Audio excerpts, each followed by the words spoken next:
নমস্কার, ভিল কিচেনে সবাইকে স্বাগত জানাই। আজকে আরেকটা নতুন রেসিপি নিয়ে আপনার সামনে চলে এসেছি। আর আজকে মুসুর ডালের একটা রেসিপি আপনার সঙ্গে শেয়ার করব। খুবই সহজ, খুব তাড়াতাড়ি হয়ে যাবে, তবে খেতে কিন্তু দারুণ লাগে। আর এখন বর্ষাকাল গিয়ে কেবলই শরৎকাল পড়লো, আর এই সময় কিন্তু সবারই জ্বর সর্দি কাশি লেগেই থাকে। আর এরকম সময় কিছুই খেতে মন চায় না। তো এই অবস্থায় যদি মুসুর ডাল দিয়ে এই রেসিপিটা বানিয়ে খান, দারুণ লাগবে। আর মনে করো মুখের রুচিটাও ফিরে আসবে। যাই হোক, আপনার সঙ্গে থাকুন, আশা করছি আপনাদের ভালোই লাগবে। রেসিপিটা করার জন্য এখানে আমি এক বাটি মুসুর ডাল নিয়েছি। তো মুসুর ডালটা প্রথমে ধুয়ে নিচ্ছি।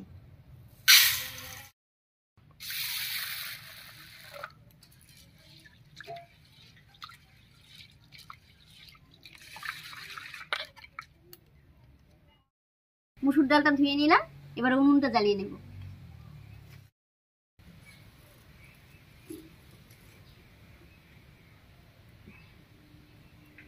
উনুন জ্বালিয়ে কড়াই বসিয়ে দিয়েছি।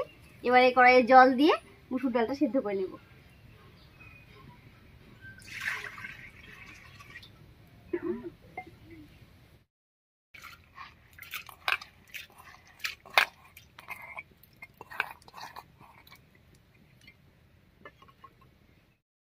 এর উপরেই লবণ দিয়ে দিচ্ছি। ডালটা সেদ্ধ হতে থাক, আমি বাকি কাজগুলো সব গুছিয়ে নেব। মুসুর ডাল আমাদের সবারই ঘরে থাকে, তো ঝটপট করে এরকম একটা রেসিপি কিন্তু করে নিতে পারেন। ডালটা সেদ্ধ হতে থাক, আমি এদিকে রসুন পেঁয়াজ যা যা লাগবে সব ছুলে কেটে রেডি করে নিচ্ছি।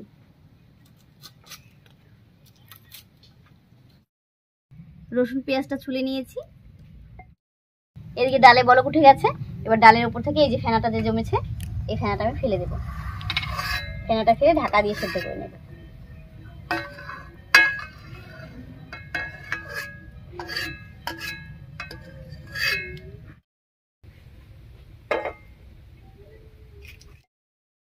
ডাল সেদ্ধ হয়ে গেছে।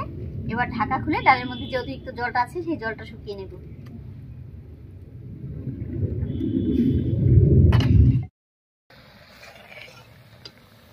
দেখুন ডালটা কি সুন্দর সেদ্ধ হয়েছে। এবার ডালের মধ্যে যে জলটা আছে এই জলটা শুকিয়ে নেব। আর আজকে বানাবো মুসুর ডালের ভর্তা।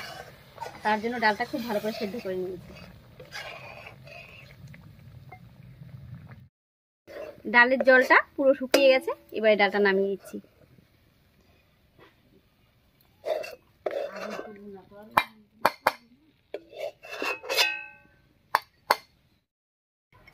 ডাল সেদ্ধটা নামিয়ে নিলাম। এবারে কড়াইয়ের মধ্যে তেল দিয়ে সব জিনিসগুলো ভেজে নেব।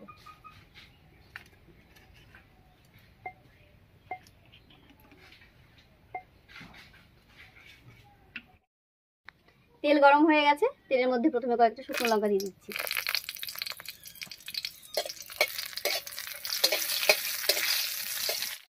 শুকনো লঙ্কাটা হালকা ভাজা হয়ে গেছে। এবারে দেবো কাঁচা লঙ্কা, আর দিয়ে দিচ্ছি কয়েক কোয়া রসুন। রান্নাটা একটু ঝালঝালি করব, আর ঝালঝাল করলেই কিন্তু মুখে রুচিতে আসবে। এইবার দিয়ে দিচ্ছি কালো জিরা 1 চামচ। আর এই কালো জিরা কিন্তু শরীরে ব্যথা বেদনা কমায়, তারপর সর্দি কাশিও কমায়।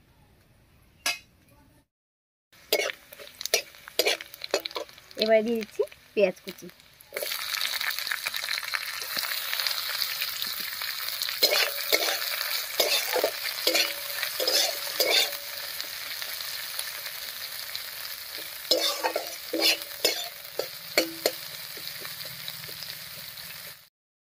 সমস্ত কিছু খুব ভালো করে ভাজা হয়ে গেছে। এবারে নামিয়ে নিচ্ছি।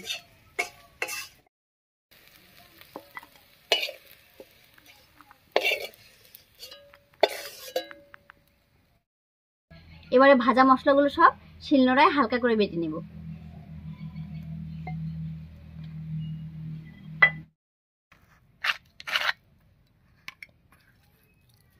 এবারে এর উপর দেব একটুখানি ধনেপাতা কুচি। আর লবণ দিয়ে আমি ডালটা সেদ্ধ করেছিলাম, তাই আর লবণ দেবো না, শুধু মশলার উপর সামান্য একটু দিয়ে দিচ্ছি। এবারে কাঁচা সর্ষের তেল দিয়ে খুব সুন্দর করে মেখে নেব।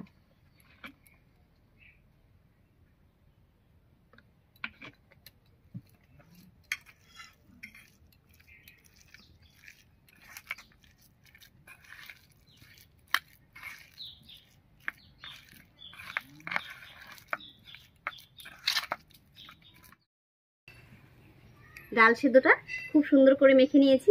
এবার গরম গরম ভাতের সঙ্গে খেতে কিন্তু দারুণ লাগে।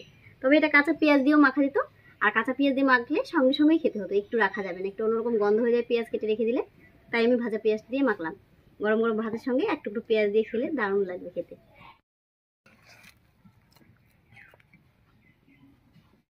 এর আগে আমি চাল কুমড়ো পাতার ভর্তা, কচু পাতার ভর্তা রেসিপি আপনাদের সঙ্গে শেয়ার করেছি। আপনারা সবাই অনেক অনেক পছন্দ করেছেন। আশা করছি এই মুসুর ডাল ভর্তা রেসিপিটাও আপনাদের ভীষণ ভালো লেগেছে। যাই হোক, যদি ভালো লাগে একটা লাইক করে দেবেন এবং চ্যানেলটিকে সাবস্ক্রাইব করে এভাবে আমাদের পাশে থাকবেন। আজ এই পর্যন্তই, আবার দেখা হচ্ছে নতুন কোনো রেসিপি নিয়ে।